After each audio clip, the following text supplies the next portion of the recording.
Nah, bagaimana caranya saya mengetahui apakah dari setelah break di atas 3435 market masih bisa naik di atas 3500 atau tidak? Menurut saya bisa. Mengapa? Karena dua hal. Ada minimal dua skenario saya pada saat ini. Skenario pertama adalah, nah permasalahannya adalah bagaimana naiknya. Apakah dari sekarang dia naik ke atas atau dia drop dulu baru naik ke atas. Ya, ini adalah dua skenario yang saya mau bicarakan.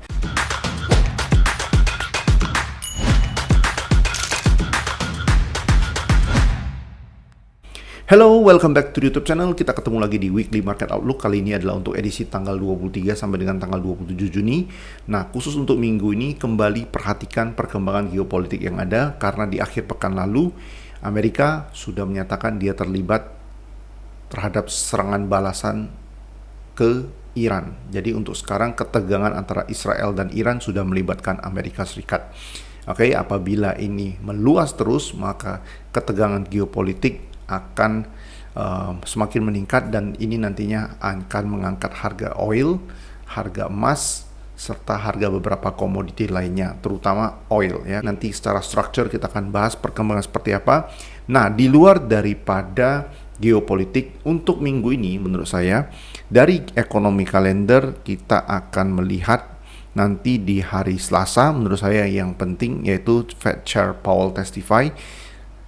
Powell testify ini akan berlangsung selama 2 hari yaitu hari Selasa dan hari Rabu. Nah, biasanya dengan kondisi 2 hari chairman ini testify, hari pertama yang biasanya akan memberikan dampak yang luar biasa kepada market, yang menimbulkan pergerakan ya, yang dapat men-trigger pergerakan di market.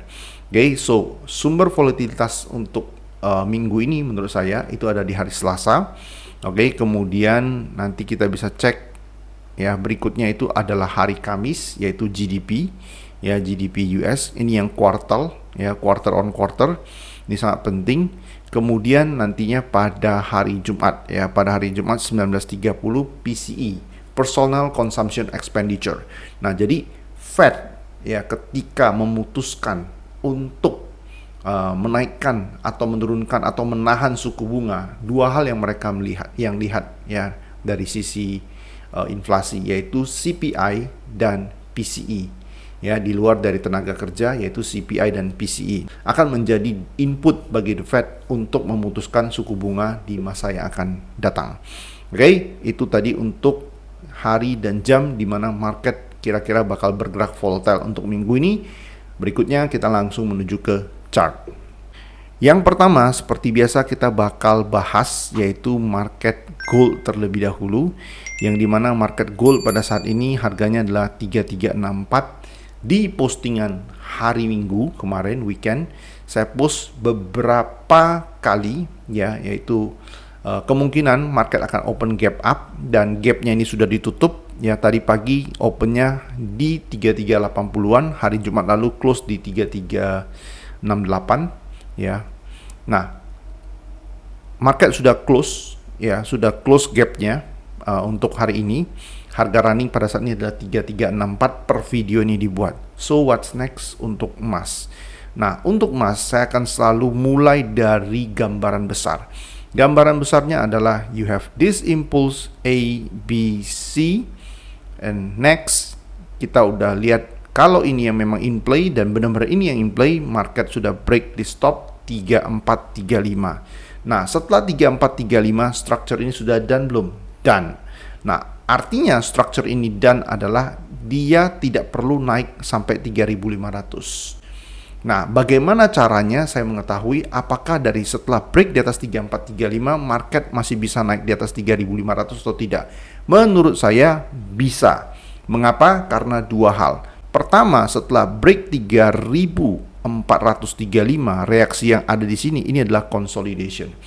Artinya ini adalah trend continuation pattern ke atas to break this top. Pertanyaannya adalah kapan? Oke, pertanyaannya adalah bagaimana caranya dia break the top. Nah, maka kita akan analisa bagian ini.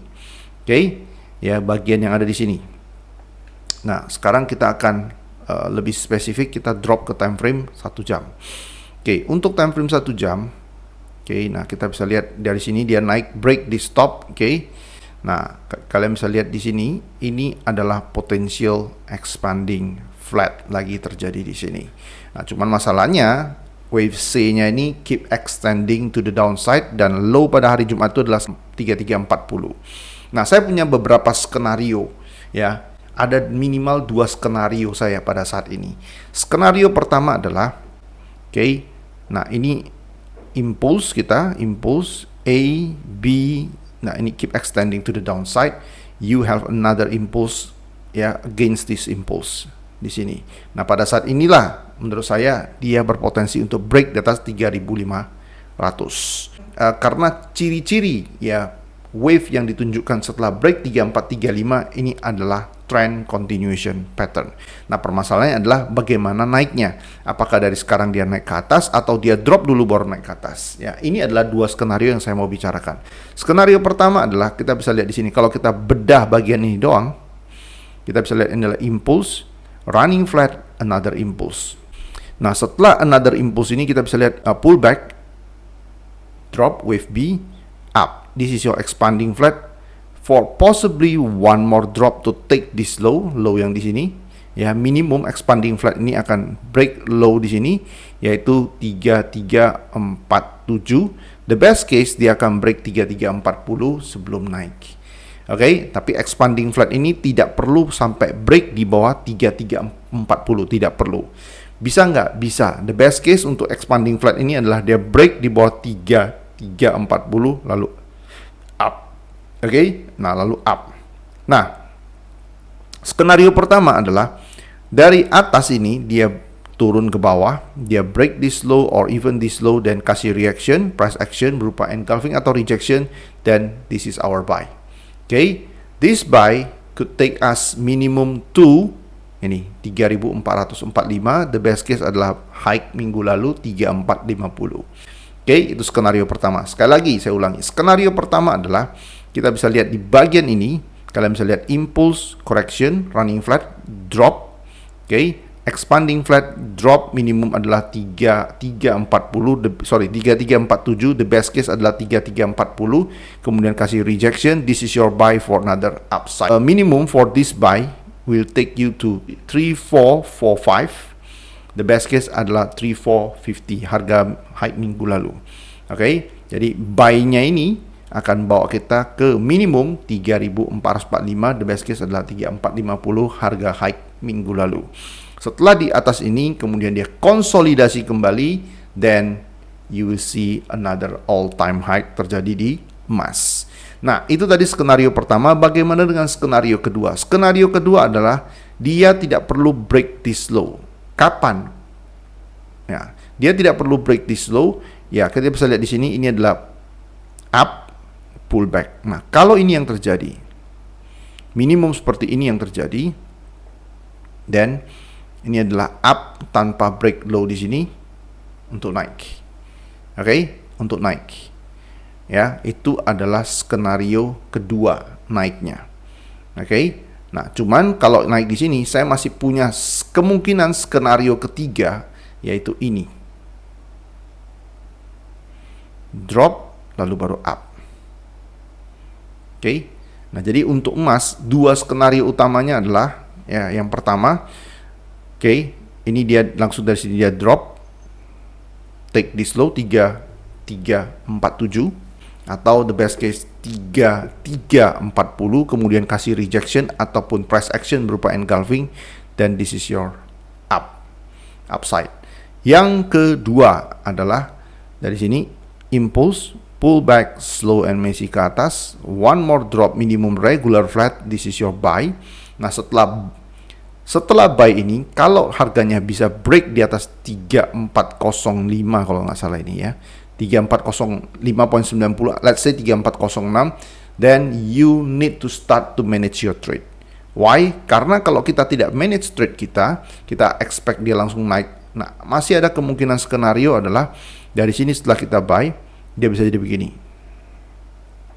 One more drop before another up. Bisa nggak? Bisa. So that's why ketika di atas ini, ketika kita 50-50 antara kalian take partial profit ataupun kalian leave the rest at break even. Move your stop at break even or small profit. Jadi kalau dia take you out and then you look for another buy. Ya, skenario utamanya adalah tetap buy. Oke? Karena itu sesuai dengan kondisi yang ada sekarang. Ya, itu untuk gold. Jadi tetap skenario saya adalah buy. Either dari harga sekarang dia langsung break di bawah 3347 atau 3340 for the best case, kasih rejection, that is my buy. Yang kedua adalah dari sekarang dia tidak perlu break di bawah ini. Oke. Slow and messy move ke atas, minimum regular flat seperti ini, this is your impulse. Correction, you will get another impulse. Ketika dia break di atas 3406, kemudian start to manage your trade. Kenapa? Karena kalau tidak, dia bisa aja begini, one more drop before another up. Oke, so semua skenario yang mungkin terjadi, ya, itu tadi saya sudah share. Skenario pertama, skenario kedua itu berkaitan dengan skenario ketiga. Nah, skenario ketiga ini tidak harus terjadi, tetapi bisa terjadi. That's why ketika dia di atas 3406, kalau kalian buy di sini, okay, then you need to start to manage your trade. Ya, take partial profit, minimum set to break even. Ya, oke, itu untuk emas minggu ini. Yang kedua adalah yang mau saya bahas, crude oil. Untuk crude oil saya masih punya posisi buy di harga 70.20-an. At the moment, ya, itu sudah di small profit. I don't need to worry about that. Ya, saya nggak perlu worry untuk itu. Oke, nah, the best case, dan tadi pagi buka ya 76. The best case dia break lagi di bawah ini 71, then I will look for another buy. Karena kenapa? Karena bentuknya begini. Ternyata dia begini kan. Nah, kalau ini terjadi, this is your expanding, bigger expanding flat for another up. Di sini saya akan add to winning position. Ini yang paling ideal. Permasalahannya adalah apakah market harus kasih kita skenario terideal? Enggak.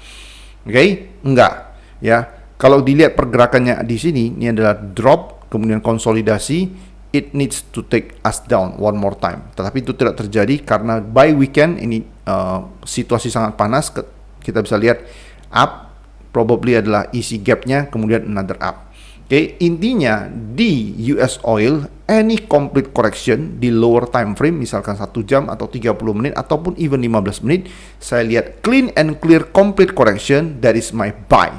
Oke, targetnya kemana? Nah, buat kalian yang pertama kali hadir ke channel YouTube ini, target personal saya adalah harga naik to take this stop minimum 80.73 atau 81. Oke, that is my personal target. Jadi buy saya yang tadi saya katakan di harga 70.20-an, take profit adalah di 80.70-an. At the moment stop lossnya itu adalah di small profit. Oke, next yang saya expect adalah any complete correction sebelum dia hit harga di sini 80.81 let's say, maka saya akan add to winning position. That is the way I do to maximize the profit. Oke, itu untuk US oil. Next kita akan beralih ke market silver. Nah, untuk market silver ini sangat menarik menurut saya. Kenapa? Karena pada saat ini, sekarang ini kita bisa lihat emas, mungkin kalian bertanya-tanya, ya. Saya tidak bisa menjawab pastinya kenapa emas malah loyo di awal pekan ini, dia tidak langsung naik. Padahal situasi geopolitik panas, tadi saya sebutkan di awal, Amerika sudah terlibat. Ya, Amerika sudah ikut campur tangan dalam Israel-Iran. Nah, kenapa harganya belum terbang? Oke, salah satu penyebabnya menurut saya adalah kemungkinan personally menurut saya dia menunggu silver. Why silver? Karena kita bisa lihat di silver di chart 4 jam ini adalah drop. Kemudian kalian lihat setelah drop ini market cenderung konsolidasi. Artinya adalah tidak usah heran kalau one more drop terjadi baik di silver maupun emas, XAU ya, emas. So, berdasarkan structure yang ditunjukkan oleh si silver, drop, consolidate, you can see one more drop probably, ya. By the time ketika dia udah break di bawah low ini, then start to look for your buy. Start to look for your buy tidak berarti kalian dari sekarang, start to look for buy, pasang buy limit di bawah ini. Tidak. Ketika dia udah break di low di bawah ini, ambil liquidity ini, lihat reactionnya. Any buy reaction seperti rejection ataupun engulfing, then that is your buy. Tanpa itu, no buy for me. Karena harga bisa keep dropping to the downside before up. Okay? So you need to know the structure and you need to know the price action. Oke? Ya, itu untuk silver. Next kita akan masuk ke market forex. Yang pertama adalah DXY. Nah, untuk DXY menurut saya, ya, DXY menurut saya adalah another complete correction up, minimum to take this stop or even this stop.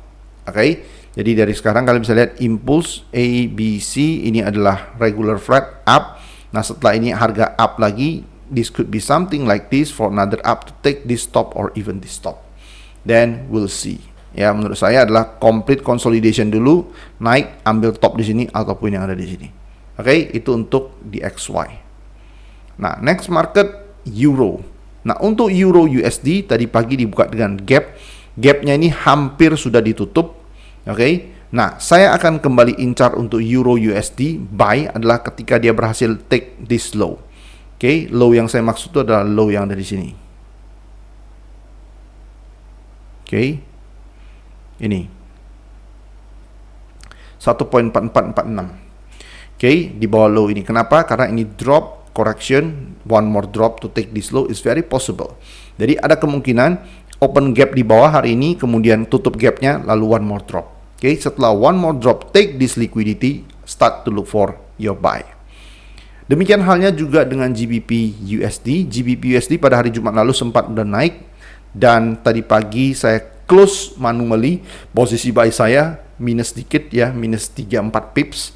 Oke, kenapa? Karena saya lihat dengan kondisi seperti sekarang, ini sama dengan Euro USD, maka kemungkinan yang terjadi adalah market bisa saja dari sekarang, ya, dia open gap di sini, kemudian dia naik, close the gap, and then one more drop di bawah low di sini, then I will start to look for my buy.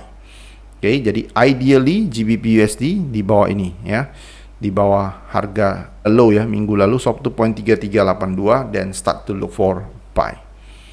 GBP AUD. Nah, GBP AUD ini sudah saya tunggu sekian lama. Saya expect seperti ini, something like this. Jadi this is your impulse A, B, ya, wave C-nya. Oke, drop. Oke, so di atas ini, ya. Nah, yang saya maksud itu adalah di sini. Oke, ini kita gedein. Nah, di atas harga top ini, ya, 2.11190, then I will start to look for my sell. Oke, idealnya adalah di zona ini 61,8, 71 atau 78,6. Oke, without breaking this top, there is our sell. Minimum to break this low 2.07276. The best case adalah break low yang dari sini. Oke, yang di bawah ini 2.0477. Oke, itu untuk GBP AUD.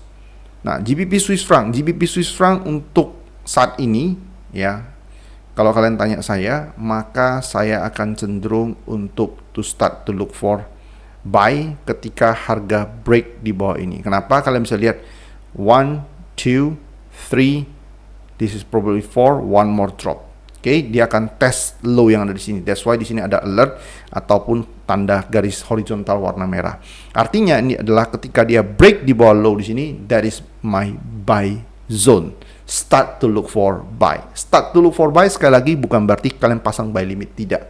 Karena kita perlu lihat setelah dia drop di bawah ini ada rejection atau enggak, ada engulfing atau enggak.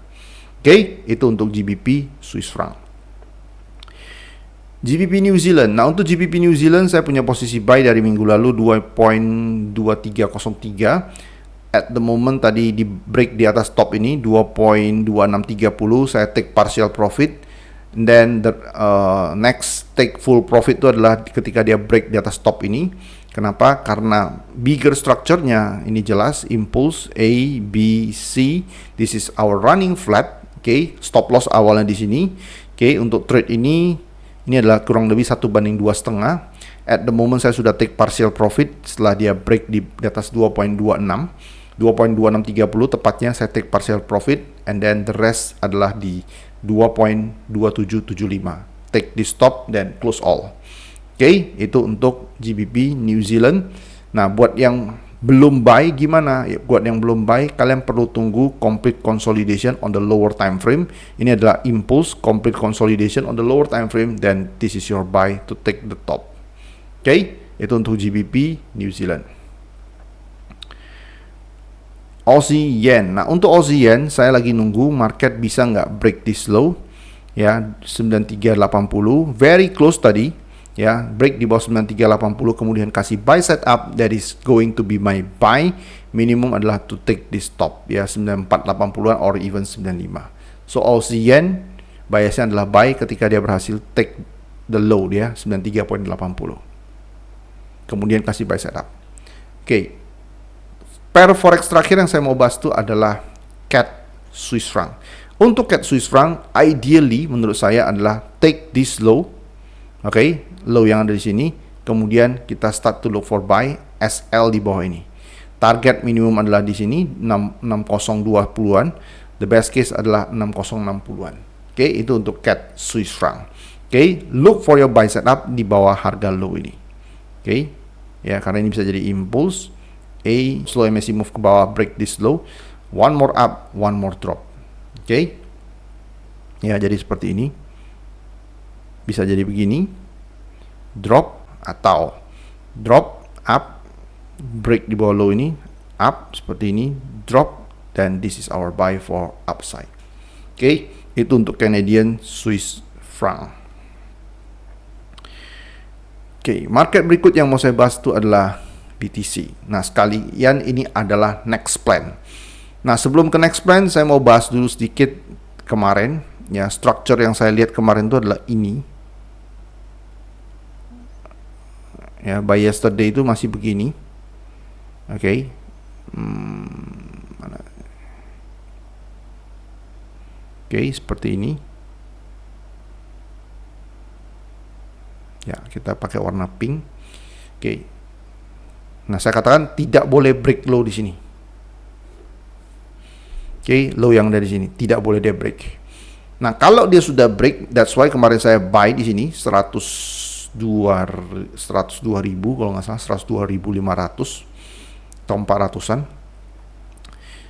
Stop loss di 100.000 karena dia udah break low di bawah ini. Nah, setelah ini harganya akan naik dulu. Pertanyaannya adalah, kalau Wendy bilang setelah break low di sini harganya akan naik, kenapa nggak ditahan? Enggak.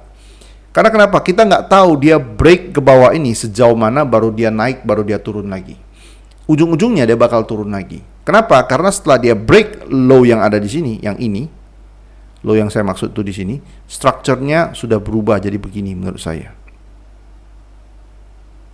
Oke, strukturnya berubah menjadi seperti ini.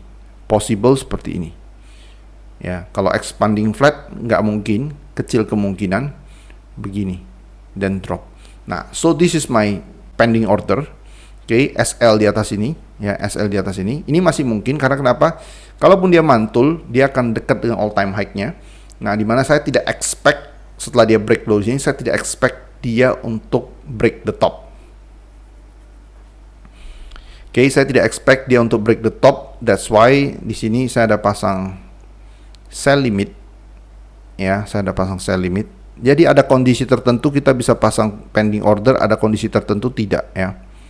Oke, dan itu bisa dipelajari, itu dibahas di kurikulum di dalam grup trading premium. Oke, nah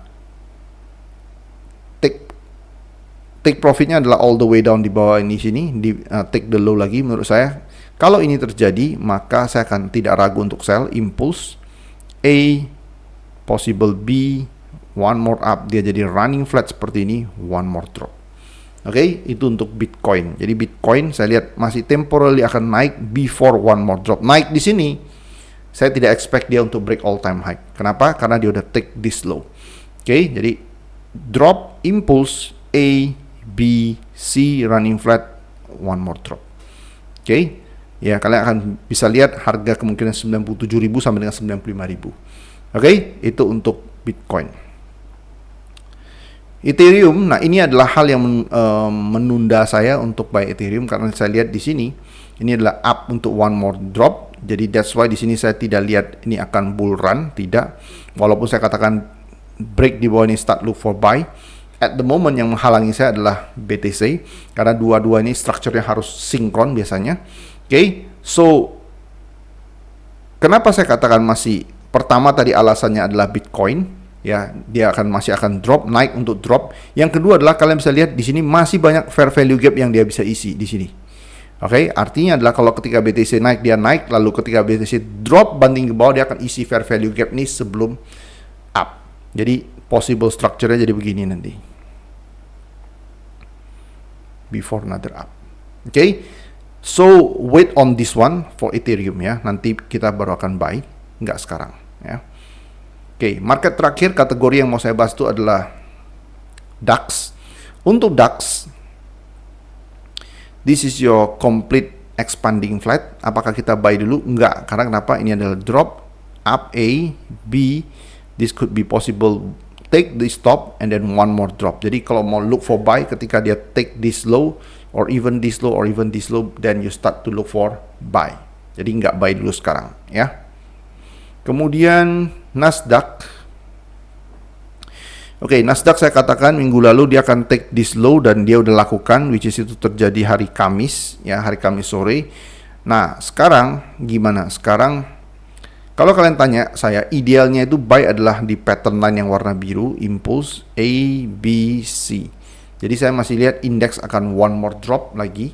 Oke, one more drop lagi. Any sell setup kalau menurut saya ya di sini ini juga sell setup ya sebenarnya. Ini udah drop, udah done dan it's too late. Kita tinggal tunggu, kalau dia udah drop di sini, kita tinggal tunggu minimum dia kasih begini lagi dan this is our sell for one more drop. Ya, minimum take this low, the best case take this low, then you look for buy. At the moment nggak dulu, ya, nggak buy dulu. Oke. Terakhir adalah US30, ini juga sama. Ideally kita harus take partial profit ketika dia break di bawah low di sini, which is sudah terjadi minggu lalu. Oke, saya masih punya satu posisi lagi, kurang lebih 50% dari posisi saya kemarin. Saya udah take partial profit ketika dia break low di sini. Ini bisa jadi possible structure, impulse A, B, up. Permasalahan adalah apakah market akan segenerous ini kasih kita begini? Kalau yes, this is your sell. Oke, karena kalau ini terjadi, put your stop loss above here, target ini 41.100 ini. Oke, 41.184 kan? Dia akan take this low. Dan ketika dia udah take this low, impulse A, B, C, this is your potential buy for another upside to break 43,000. Oke, itu untuk US30. Untuk US30 pada saat ini sabar aja dulu. Kalau market baik, dia generous, take this stop, then kasih rejection, you start to look for sell, put your stop loss above here. This is your one more drop to take this low or even this low ya. Low di sini adalah 41.800 or even this low 41.184. Oke, satu lagi terakhir sebelum saya closing, saya mau update untuk GGRM ya. Minggu lalu saya share GGRM. Nah, untuk GGRM saya katakan saya tidak expect dia untuk break this low. Namun kalau dia break this low, you need to get out ya, 8.600. Oke, momentum untuk turunnya ini sangat deras sekali. You need to get out ketika dia di bawah 8.600. Cut. Oke. Ya. You cannot be in the drawdown ya, you cannot be in the big drawdown untuk GGRM. Karena saya katakan kita buy di sekitar 9.300, 9.125 or 8.975, SL di bawah 8.600. Di bawah 8.600 get out. Oke, itu untuk GGRM. Oke, kita akan ketemu lagi nanti hari Rabu jam 8 malam. Oke, tanggal 25 Juni hari Rabu jam 8 malam. Oke, see you jam 8 malam di channel yang sama, YouTube live session untuk midweek market update. Dan buat kalian yang punya topik tertentu, silakan cantumkan di kolom komentar topik apa yang mau dibahas selain daripada midweek market update. Apakah contohnya seperti psikologi trading, bagaimana hold position, bagaimana kita melakukan risk management, anything. Ya, topik-topik yang berkaitan dengan trading, FOMO dan lain-lain, silakan kalian cantumkan di kolom komentar. Nanti topik yang menarik saya akan pilih dan saya akan bahas secara maksimal dari A sampai Z. Oke, see you on Wednesday jam 8 malam. Bye bye.